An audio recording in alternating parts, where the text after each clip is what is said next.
Hello and welcome to the show with me, Jillian Godsil. And today my guest is Jake Lee, who is the co-founder and CEO of Uppercent. So Jake, thank you for coming on our show today. Pleasure. Thank you for having me. So we were just chatting before we started recording, and interesting your career. So you were a bit of an entrepreneur, being an understatement. Did a bit of university, and then went, you know what? The life is out there. Every day's a school day. So tell me a bit about your progression to where you are now at Uppercent and being an entrepreneur. Yeah, sure. I'd love to. So, I would always say I followed society's path towards kind of, well, in the UK anyway, we finish school, we do our A levels, and then we go to university. And I always had a vision of basically having a city job. So, working and earning well in London. I thought, especially the society I grew up in, that was kind of like the pinnacle that you should follow. So went for that, attended Loughborough University for around a year and a half, and then had the opportunity to defer my place to pursue a business, which was in the e-learning space. So that was my first footsteps in e-learning. That business unfortunately didn't work out in the end. So I carried on marching on. I became more, let's say, I became more obsessed with Edtech, so education technology, rather than just e-learning and content-wise, because I felt like there was, more opportunity for scale, and more opportunity to, make change on a larger scale with tech. So came out the back of that, built a few different things in Edtech, and then kind of got to a situation where I was very passionate about crypto. I saw, the industry opportunities that were emerging, especially when it kind of come out from crypto into this whole Web3 of possibilities. So just started to kind of, in the back of my head, while I was building little ed tech things here and there, think about what I could do with Web3 and e-learning and combine them together. Kind of an emerging passion in Web3 and, pure passion that I'd found luckily at an early age for education, which probably comes from that kind of following society's, normal path, and kind of, I suppose you could say, rebelling a little bit, and realizing that, through practical application of skills and being in the real world, I'd learned vastly more about business than I ever had kind of in school studying. So I think that's where that probably comes from, but that's basically how I got here. So 18 months ago, started working on, a few ideas, trying to combine those two passions, and eventually stumbled across Uppercent. So when we take it back a tiny bit, you were saying rather than just doing e-learning, you want to look at ed tech. How would you differentiate between those two concepts? So EdTech is, of course, a part of e-learning. EdTech just means education technology. So originally, I was kind of focused on content-based e-learning. So actually producing courses, producing the content for courses and selling courses, and kind of educational online services. Whereas EdTech's a little bit different. So one of the kind of the changes for me was I built a little marketplace, for example. So that would be more on the EdTech border, the education technology border, because no longer was the company essentially creating the content and delivering the education. We were just managing the marketplace, which is the tech side, and then other people on the marketplace listing their services would be delivering the education. So hopefully that's a good example in terms of the difference between kind of EdTech and just content-based e-learning. Because it makes sense, because you can't be the expert in everything, but if you create a platform, then you can bring in the experts that can deliver the learning in different areas. So would Uppercent, would you call it a marketplace? Is that how you describe the platform? I'd say so, yeah. I mean, Uppercent's a lot more than just a marketplace in terms of the meaning of the brand and what we're trying to do with Uppercent. But in essence, we're trying to build a secondary market for e-learning. But there's a specific type of e-learning that obviously we want to build that secondary market for. So yeah, technically it is a marketplace. Market for e-learning? That's interesting. What is that? So I always think the best example is, say, for example, I own a book, right? And I'm reading the book, I finish it, and I don't know, I bought the book to learn about business. Now, when I finish it, I can give it to a friend, I can gift it to charity, I can sell it, I can do what I want with it, right? Because I own it. Whereas on the other hand, if I buy an online course, which will be considerably more expensive than a book, right?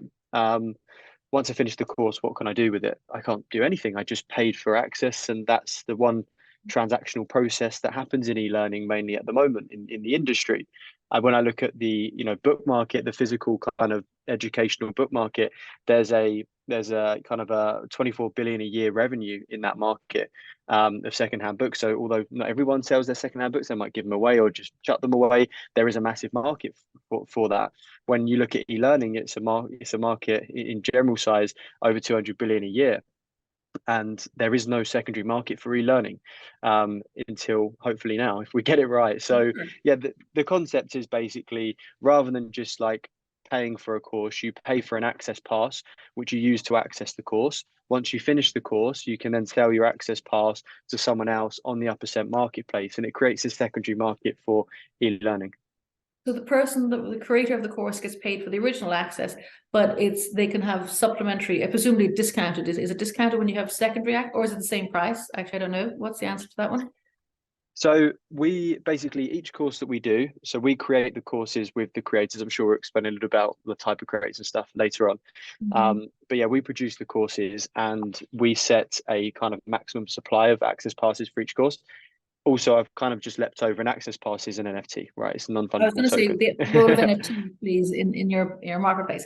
And yes, Yeah, so that's the access it's pass. just, yeah, the access pass is like the Web 2.5 word that we're using, to basically try and open us up to the whole market of students that are out there that engage in e-learning every day. And rather than putting the word NFTs in their face and it's like, oh, what is this? I've heard all about this in the news. I don't get it. Keep me away from it. That's why we use the word access pass. But yeah, the concept is, every time we create a course, there's a limited amount, maximum supply of access passes that are minted, created. And then what happens is they go on, for sale on an initial course sale. And that's where participants members, really, we should call them members of the Uppercent platform, can purchase one of the initial access passes. Once all the access passes are member owned and they're all out in supply, then members basically set the price in the market. So we'll set the original price through the initial course sale. And then past that point, when all of the access passes are membership owned, they'll be traded on the marketplace, and the prices will be, of course, up to the, I suppose, the supply and demand for the course.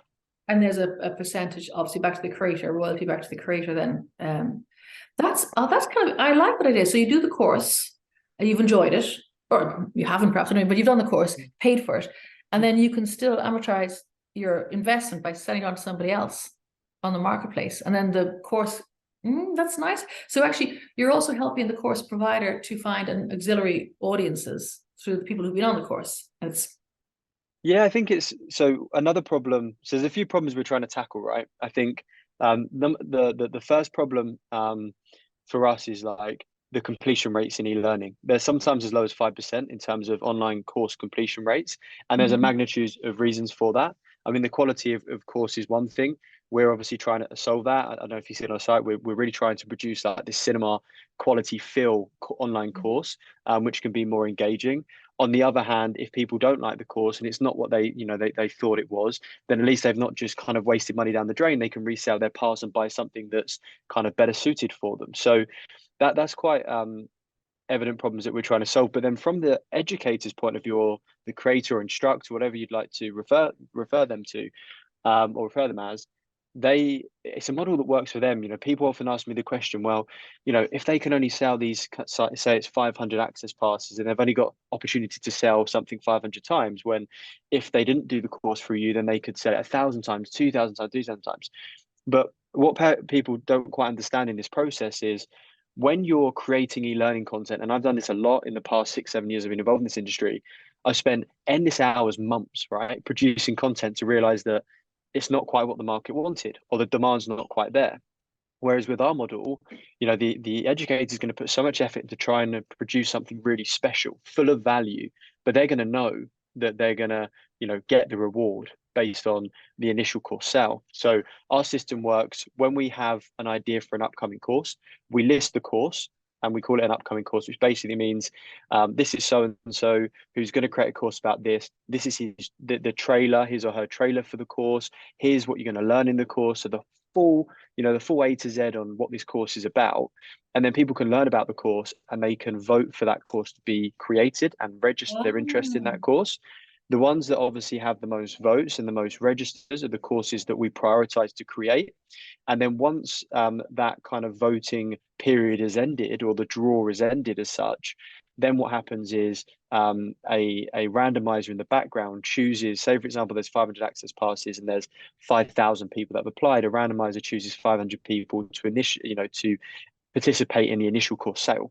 So 500 access passes are sold that way, and then after that they're in the hands of the community. So it's a model that saves kind of content from being created for the sake of creating content, and courses that are demanded and really wanted by people, or the courses that are created. And it's a concept as well that hopefully will provide more value to the students based on the problems that it solves. So two things jump to mind there. First off, obviously you're going to vote on the most popular course and then create them. Is there a mechanism by, if someone's got a moderately nice course, that there's feedback that might say, do you know what, this course right now, add into this? Can you provide that feedback for your creators, so you can actually say, if you go this route, this is going to be a hot potato? Yeah, I mean, I love that idea, Jillian. Thank you for sharing that. I think the thing is, right, there's so many things that we can do. Like, I think e-learning has kind of been forgotten about. We've had kind of other use cases of NFTs and other use cases of Web3. No one's really kind of come through with something for e-learning yet that's kind of hit the headlines and got a lot of exposure and users. So there are so many opportunities to use Web3 technology, and I do urge people out there that, like, I want to see evolution and innovation in edtech as a whole, right? And the learning industry as a whole. So I do urge people to like think about what they can build to provide value with this technology, because there is a lot to do with this tech in e-learning, right? And we want to pull it forward, because e-learning as an overall, and the education sector especially, really slow moving industries from a tech point of view compared to other industries, right? So when it comes back to your idea, all of these things, like we're kind of building our MVP, as you would say, our minimal viable product. We're focusing on kind of this upcoming course, initial course sale, marketplace mechanism, making sure that we get that right. Probably, and arguably more important than that, is the quality of the courses. And like you said, feedback is going to be key. And trying to build a feedback mechanism, maybe some form of governance in the future around the platform that allows people to have their say in up and coming courses and influence how they're built and things like that. I love that idea, and I think that's definitely where we're going to head. Cool. So tell me a bit about the community. I want to go back to the creators, but tell me about the community that might be voting on these things. Does one exist at the moment? Are you building it, and who will they be? Who are Yeah, they? so we launched kind of we call it like a brand launch, probably around maybe 4 or 5 weeks ago now. So people can go to uppercent.com now and apply to become a member. At the moment, until our stage 1 platform launch, which is going to be in a few months' time, people can apply to become a member. If their application is accepted, then they'll be added to our Discord, and they can receive a few little things like daily learnings, daily Interrupt you inspiration. there. Sorry, I'm very sorry to interrupt you there. If they're accepted, what criteria do you have to meet to become a member? So at the moment, what we basically want to do is, with Uppercent, make it membership based, because there's other utilities rather than just being able to buy and sell access passes. There's other utilities we want to introduce to build kind of a community of people that are trying to become the Uppercent, which basically means like the upper percent of achievers, the top 1% of achievers is a good way to look at it. So at the moment it's application based. Purely because we want to focus on the quality of members and making sure that we get the right people on board in the first place. I think from our perspective, we want to try and build a whole ecosystem around our membership. So there's going to be things that we play around with. But yeah, I So think what criteria? So would you require primary degrees and stuff like that, or? no. So there's not really any base criteria in terms of like qualifications and stuff. Nothing like that.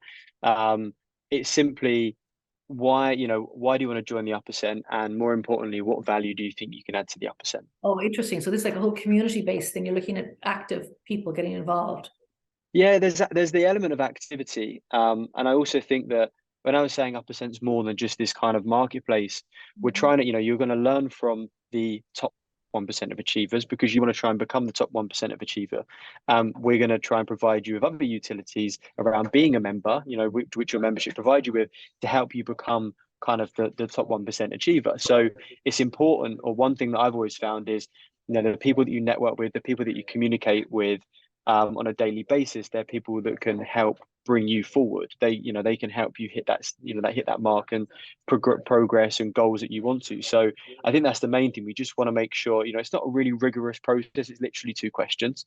It's more from our side. We just want to make sure that we're filling the community or the members community with people that have aspirations to try and become the best version of themselves. Is there a cost to becoming a member? Not at the moment. No, anyone I think this is something that is argued a lot in the space, right? At this moment in time, we don't have our full product's not live. So I think it would be unfair for us to charge someone, oh, you can be a member of this platform that's not live yet. I don't get it. It's a bit backwards. And there's some Web3 projects that do go and sell things before kind of the platform's live. So from our side, there is no charge to become a basic member, right? We have, let's say, plans to develop other types of memberships, which will unlock further things. That's stuff that we'll cover in the future. That's kind of way down in the roadmap. But right now, we're just really focused on bringing as many members on board prior to the launch of our platform. There's simple application, make sure it's kind of, we build a community of aspirational thinkers that are ready to kind of delve into our product and hopefully help us shape that product. You mentioned it around courses and how we can shape a course. We're trying to build this for people that want to progress, want to become the best version of themselves, and want to do that by learning from the best and surround themselves with the best. So yeah, we just basically, if anyone's watching this and they want to come and help out and try and give some valuable feedback and build something awesome, then please do. So the creators. So this is not your bog standard. You're going to learn how to use, WordPress or something like that. It's quite a wide variety of courses. Tell me a bit about the creators that you have perhaps already, and the ones that you're looking for. And what type of courses will they deliver? Good question. So I think the category would probably say is kind of like vocational skills, or what I would say skills that you won't learn in school typically. And further on to that, probably practical skills. So what I mean by this is, as a few examples, when I was at school, maybe, I don't know, 7, 8 years ago, whatever it might be, we never learned about social media, right? Social media is a humongous industry. Most kids today, I think it's like, don't quote me on this, or hold me to this, but I think it's like 1 in 3 kids want to become a YouTuber or a creator. So it's this massive industry that's emerged over the last decade. And there's not the real way to learn social media is to be in the game, to be kind of trying to grow yourself as a creator. So the best person to learn from is not a teacher in a classroom who's trying to teach about this new phenomenon that they weren't teaching about 7 or 8 years ago. It's about learning from someone who may have grown an audience of millions within the past 2 years and can give you a blueprint on how to do that. That practical experience, teaching through their journey. So that's the type of like education, how we want to portray it. Areas, so yeah, social media of course is a massive area.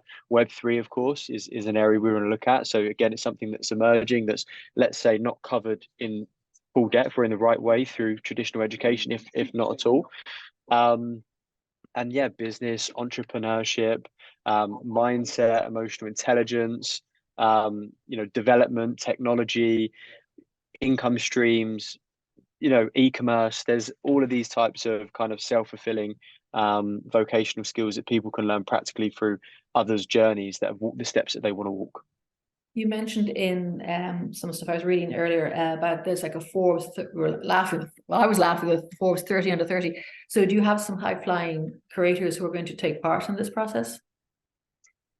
Yes, we do. So we're going to be announcing creators. Ooh. Probably we're probably going to start announcing creators end of April into May as well. We don't, so that's kind of the timelines.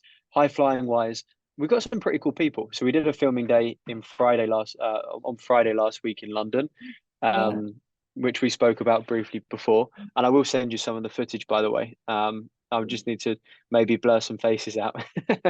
But yeah, so we did the film day. It was a great test for us, whether, what sort of, how we want to record this stuff, the best process for us to do so, how to, kind of pull the value out of the creators as such. But yeah, we got some pretty cool people. I think combined followings from our launch creators is over 7 million between all 5 of them. So yeah, well, they've got some audiences behind them, which is something that is valuable to the Web3 space as a whole. I think, as you know, we're really trying to build a Web 2.5 platform at the moment where we can kind of the everyday person that's not a Web3 degen or Web3 native, is probably the better word to use, can function our product. So yeah, we've got some pretty cool people. And then tell me the connection with Flare. What are you doing with Flare Network? Yeah, so when we were starting, well, probably later on than starting out, um, we were considering kind of what blockchain to build Uppercent on. We came across Flare, and we started to have some discussions with Flare and their team. Um, and Flare are really, really passionate about trying to bridge the Web 2 world into Web 3, which was a massive thing for us. I think they showed a passion for that no other blockchain kind of showed. I mean, other blockchains probably have a passion for that, but the passion that Flare directly showed us was really unmatched. So, yeah, we just, you know, that their team believed in what we're doing a lot. There's not really, as we discussed earlier, many e-learning projects out there. There's not any e-learning projects that have really kind of taken off in the space yet, and they were really keen to maybe kind of make Flare a home to accelerate education innovation.